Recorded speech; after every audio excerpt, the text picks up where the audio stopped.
Oi, gente, vamos para mais uma aula aqui. Vamos continuar falando sobre calor latente e vamos aplicar, resolver mais alguns problemas, aplicar mais alguns conceitos do calor latente e calor sensível também. Então vamos direto para as questões. Questão número 1, questão teórica. No que diz respeito às grandezas físicas inerentes aos fenômenos térmicos, assinale a alternativa correta. O calor latente é uma propriedade de cada corpo?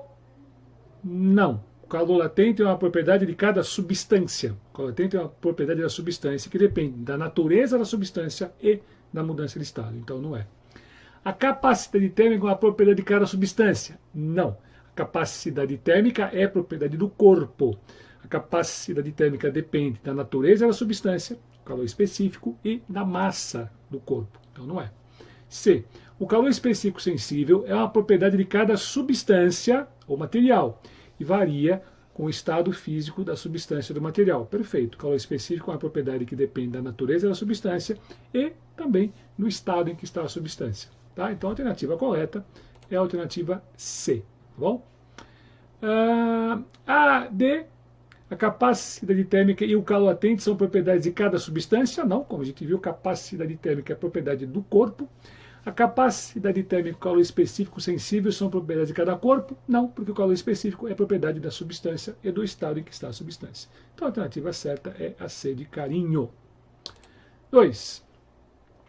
Em certas usinas produtoras de álcool, a condensação do etanol no processo de destilação é obtida pela troca de calor com água corrente de rios próximos. Porém, o uso dessa água aquece o rio, gerando um importante impacto ambiental. Uma destilação em pequena escala permite quantificar o aquecimento do rio.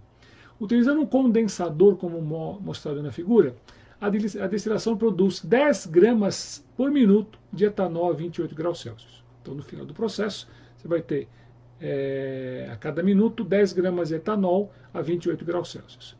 Sabendo que nesse condensador entra um fluxo de água constante de 0,5 litros por minuto, a uma temperatura de 20 graus Celsius, conclui-se que a temperatura em graus Celsius da água na saída do condensador é. Então o que vai acontecer? Aqui você vai aquecer o álcool. O álcool vai vaporizar. Vai entrar nesse tubo, vapor de álcool. Em volta do tubo, com vapor de álcool, tem um outro tubo em que circula água. O vapor de álcool está quente, entra em contato com a água fria.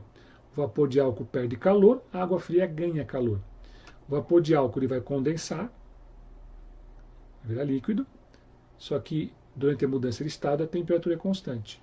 Então, quando o vapor de álcool condensa, ele condensa a 78 graus Celsius. Vapor de álcool vira álcool líquido a 78 graus Celsius. Então, aparece aqui dentro álcool líquido a 78 graus Celsius. Mas o álcool termina o processo a 28 graus Celsius. Então, o álcool ele vai condensar calor latente e vai esfriar calor sensível. E esse calor que o álcool cede, ele cede para quem? Para a água. Para a água esquentar. A água vai entrar a uma temperatura de 20 graus Celsius. A que temperatura a água abandona o sistema. Vou coletar os dados. Aqui eu tenho a vazão em volume da água. Ou seja, a cada minuto circula no sistema meio litro d'água.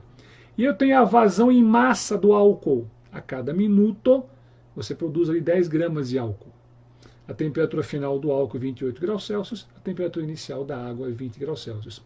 Aí qual a temperatura inicial do álcool? 78 graus Celsius. Vamos carregar esses dados para cá. Vou fazer a conta em 1 minuto, tá bom? Como as vazões são constantes, eu posso fazer a conta em 1 minuto, em 2 minutos ou em 1 hora. O resultado é o mesmo, supondo que as vazões sejam constantes. Então, vou fazer a conta em 1 minuto. Em 1 minuto, você tem um volume de água, a vazão de água, meio litro por minuto. Então, em 1 minuto, vai circular no sistema meio litro d'água. Lembra, tem coisas que você tem que saber de cor, que o examinador não tem que te falar, não. Uma das coisas é a densidade da água. Qual a densidade da água? 1 kg por litro ou 1000 gramas por litro. Cada litro d'água é água, tá? Não é álcool, não é mel, não é acetona, é água. Cada litro d'água tem 1 kg de massa ou 1000 gramas. Como eu tenho meio litro de água em 1 minuto, aqui ó, tá vendo? Ó? Meio litro de água em 1 minuto, eu tenho 500 gramas de água, meio quilograma de água. E nesse minuto eu vou ter também 10 gramas de álcool sendo produzido, porque é 10 gramas por minuto, estou fazendo a conta em 1 minuto. Tudo bem? O que acontece com o álcool? Ele condensa, calor latente, e ele esfria, calor sensível. Massa de álcool, vezes o calor latente do álcool, que é mole para o álcool, mais o que é macetão para o álcool, calor latente e calor sensível, isso é a quantidade de calor que o álcool troca, tá bom?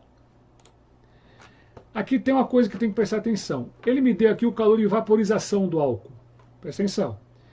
Para cada grama de álcool que você quer vaporizar, você tem que fornecer para o álcool 200 calorias. Eu não estou vaporizando o álcool, eu estou condensando. Eu não estou dando calor, eu estou tirando. Então, se eu tenho que dar 200 calorias para cada grama que eu quero vaporizar, para cada grama que eu quero condensar, eu tenho que tirar 200 calorias. Então, se o calor latente de vaporização é mais 200 calorias por grama, o de condensação é menos. Ó, os calores específicos latentes das transformações reversas têm sinais opostos, porque numa você dá calor, na outra você tira. Então, se o calor de vaporização é mais 200 calorias por grama, o de condensação é menos 200 calorias por grama. Importante respeitar o sinal, tá? Você faz aqui a massa de álcool, né? O calor específico latente de condensação do álcool. Aqui você tem de novo a massa do álcool. O calor específico sensível do álcool ele deu aqui, ó. Tá vendo? Ó, 0,4 caloria por grau Celsius. Variação de temperatura do álcool, 28, que é a final. E o álcool, né, ele acabou de condensar, ele entra no sistema 78. Começa a condensar, começa a esfriar a 78. Ele condensa a 78, começa a esfriar a 78. Está aqui a variação em temperatura. Aqui vai dar menos 2.000 calorias, aqui vai dar menos 200 calorias. Então você tem a quantidade de calor do álcool. A quantidade de calor que o álcool troca vai dar menos 2.200 calorias. Por que menos? Porque o álcool perdeu calor. Quem perde calor tem calor negativo. Quem está ganhando esse calor? A água. E a água está só fazendo o quê? Esquentando. Então é calor sensível para a água, que é macetão para a água. A massa de água, como a gente viu lá, 500 gramas, né? O calor específico da água, 1 caloria por grau Celsius. Está dado aqui, ó. Tá vendo? E a variação em temperatura da água é a temperatura final da água, que eu não sei, menos a inicial, porque a água entra no sistema a 20 graus Celsius. Tá bom? Fazendo a continha. 500 vezes 1 é 500. Aplico a distributiva. 500 vezes a temperatura final da água. 500 vezes menos 20 menos 10.000. Certo? Supondo que a água e o álcool só trocam calor um com o outro, é um sistema adiabático, isolado termicamente, a soma das quantidades de calor tem que dar zero. A quantidade de calor que a água troca e que o álcool troca, essa soma tem que dar zero. Isso aqui é a quantidade de calor que a água trocou, que está aqui, tá vendo? Certo? Isso aqui é o que o álcool trocou. Certo? Menos 10.000 menos 2.200, dá menos 12.200, passa para lá ficar mais. Passa o 500 dividindo, e você acha a temperatura final da água, 24,4 graus Celsius. Certo? Alternativa D de docinho. Certo? Tudo bem? E a outra questão. Uma garrafa térmica, são colocados 200 gramas de água a 30 graus Celsius. Gelo, 50 gramas de gelo a menos 10 graus Celsius. Esse gelo está abaixo do ponto de fusão. Tá vendo? Após o equilíbrio térmico, então olha, ele vai misturar duas fases da mesma substância. Água sólida e água líquida. E pergunta qual é a temperatura de equilíbrio. Bom, então vamos fazer uma questão de contabilidade, gente. A gente vai fazer uma contabilidade. Quanto de calor tem para perder no sistema, quanto de calor tem para ganhar no sistema. Lembrando que o sistema é adiabático, é isolado, essa troca de calor, o calor que um ganha o outro perde, o que o outro perde o primeiro ganha. Tá bom? Vou fazer algumas contas. Eu vou supor que a temperatura final é 0 graus Celsius. Eu não sei se é zero, tá bom? Eu estou supondo que é zero. Quando você mistura fases diferentes em uma mesma substância, você sempre começa o problema supondo que a temperatura de equilíbrio é a de mudança de estado entre as fases. Como é água sólida e água líquida, a temperatura de mudança de estado é 0 graus Celsius. Então eu vou supor que a temperatura final vai ser 0 graus Celsius. E vou ver o que vai acontecer. Então, a primeira coisa que eu vou fazer, eu vou resfriar os 200 gramas de água de 30 graus Celsius até 0 graus Celsius. Como eu vou esfriar, mudar a temperatura, calor sensível, que é macetão para a água. Como isso aqui é a primeira coisa que eu estou fazendo, eu vou chamar isso aqui de Q1, tá bom? massa de água 200 gramas, aqui, ó, tá? Calor específico da água, uma caloria por grama grau Celsius, está aqui. Estou supondo essa variação em temperatura, 0 menos 30. Estou supondo que a temperatura final da água é 0, tá? 200 vezes 1, 200, 0 menos 30 menos 30, vai dar menos 6.000. Por que menos? Porque a água está esfriando, está perdendo calor, quem perde calor tem calor negativo. Quem está ganhando esse calor? O gelo. Só que o gelo está inicialmente a menos graus Celsius. Eu vou esquentar o gelo até 0, porque eu estou supondo que a temperatura de equilíbrio é 0. Então vamos fazer essa conta. Se eu vou aquecer o gelo, de novo é calor sensível, que é macetão para o gelo. Isso aqui é a segunda coisa que eu estou fazendo, vou chamar isso de Q2. A massa do gelo é 50 gramas, o calor específico sensível do gelo, meia caloria por grama grau Celsius. Variação em temperatura do gelo. Final, 0 menos inicial. Então fica 0 menos menos 10, cuidado que menos dá mais. 50 vezes meio dá 25, vezes 10, 250 calorias. Então se eu quiser esquentar o gelo de menos 10 até 0, eu tenho que fornecer para ele 250 calorias. Só que na conta anterior descobrimos que o gelo tem uma quantidade de calor disponível de 6.000. O gelo pode dar 6.000 calorias para o gelo. Gente, quem pode dar 6.000 dá quanto? 250. E ainda sobra calor para a água perder. Bom, então o gelo continua ganhando calor. Só que o gelo está a 0. Se você der calor para gelo a 0 graus Celsius, o gelo não esquenta. Não tem gelo quentinho, gelo a 5 graus Celsius, gelo a 10 graus Celsius, não. Se você der calor para o gelo a 0 graus Celsius, o gelo derrete, ele muda de estado. Então agora eu vou fazer o seguinte, terceira coisa, fazer a fusão total do gelo. O calor latente para o gelo. A massa de gelo é 50 calorias por grama, o calor latente de fusão específico de fusão, latente de fusão do gelo é 80 calorias por grama, 4.000 calorias. Opa! Então o gelo está recebendo 250 calorias, esquenta até 0. Se ele ganhar mais 4.000, derrete, vira água. Só que a água tem 6.000 para dar.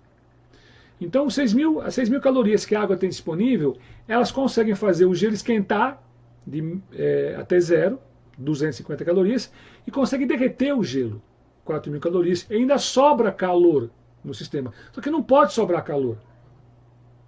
Então o que está acontecendo? Eu esfriei o gelo, eu esfriei a água até 0, transformei o gelo em água a 0, então eu tenho uma massa de água a 0 graus Celsius no sistema e uma quantidade de calor sobrando. Que não pode sobrar. Então se eu tenho água a 0 graus Celsius e calor disponível, o que vai acontecer agora? Essa água vai receber o calor e vai o quê? Vai esquentar. Gente, isso não acontece, né, uma coisa de cada vez. Isso acontece simultaneamente. É só para organizar o raciocínio, tá bom? Então você esfria a água, ela cede 6.000 calorias. Você esquenta o gelo, ele recebe 250. Você funde o gelo, ele recebe mais 4.000. Aí você tem só água a 0 e ainda calor sobrando. Então esse calor que sobra vai esquentar toda essa água a 0. Então eu concluo que no fim você vai ter água acima de 0 graus Celsius. Então agora eu vou pegar toda a massa de água, que está a 0 graus Celsius, a água que esfriou e o gelo que derreteu, e vou esquentar. Como estava todo mundo a 0, eu esquento até quanto? Até a temperatura de equilíbrio, que é 4. Só que eu vou pegar a massa total de água. Os 200 gramas de água, que já era água, e os 50 gramas de gelo, que virou água. Agora eu vou achar a temperatura de equilíbrio. A temperatura de equilíbrio não era 0, ela é acima de 0. Esquenta toda essa água e vai dar essa quantidade de calor.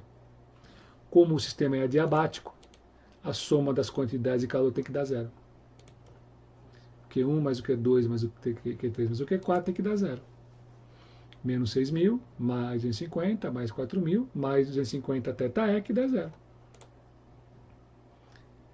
Essa conta aqui vai dar 1.000 menos 1.750, menos 1.750, passa para lá ficar mais. Divide 1.750 por 250 e dá 7 graus Celsius. Então a temperatura final do sistema é 7 graus Celsius. Não pode ter gelo a 7 graus Celsius. Só vai ter água a 7 graus Celsius. Então no final você vai ter só água a 7 graus Celsius. Se você fosse esquematizar, ó, a temperatura, colocar no mesmo gráfico, a temperatura da água e do gelo em função do módulo da quantidade de calor. Lembra, tem gente ganhando calor e tem gente perdendo. Aqui tem calor positivo e calor negativo. Vou pegar o módulo para você enxergar o que vai acontecer. Então a água perde calor e esfria. De 30 até 7 graus Celsius. O gelo ganha calor, esquenta de menos 10 até 0, ganha calor mais ainda, derrete, aparece água a zero, e essa água a zero ganha calor e esquenta até 7. Então, na verdade, essa quantidade de calor aqui é 4.600. A água não chega a esfriar até 0, não chega a esfriar até os 6.000. Ela não perde 6.000 calorias, ela perde só 4.600. Como é que eu sei? Pelo seguinte, ó. Na verdade, o Q1 não é menos 6.000. Porque a temperatura final da água não é 0, é quanto? 7. Então a temperatura final da água não é 0, é 7. Então a água, na verdade, perde quanto? 4.000, ela perde 4.600 calorias. Então a água, ela cede 4.600 calorias e esfria até 7. Não até 0. Se ela esfriasse até 0, teria cedido 6.000. Ela não esfriou até 0, esfriou até 7. Então ela não perde 6.000, ela perde 4.600. Quem que está ganhando esse calor? O gelo, que está esquentando de menos 10 até 0, fundindo, aparece água a 0 graus Celsius e ela esquenta até 7. Então esse é o gráfico que representa as quantidades de calores trocadas. Eu peguei em módulo, né, para esse menos aqui virar mais e o gráfico não ficar ao contrário, tá bom? Um artifício para a gente poder enxergar melhor fisicamente o que está acontecendo. Temperatura de equilíbrio 7 graus Celsius. A 7 graus Celsius não pode ter gelo, não pode ter água sólida, só tem água líquida. Tá bom? Tudo bem? Uma questão um pouco mais sofisticada, que demanda um pouco mais de raciocínio, é um raciocínio contábil. Quem tem calor para ganhar, quem tem calor para perder. Não pode sobrar calor. Tudo bem? Beleza? Então essa foi a aula. Até a próxima. Espero que você continue estudando, espero que você continue se dedicando, né, aos seus estudos e nos vemos na próxima aula. Um grande abraço.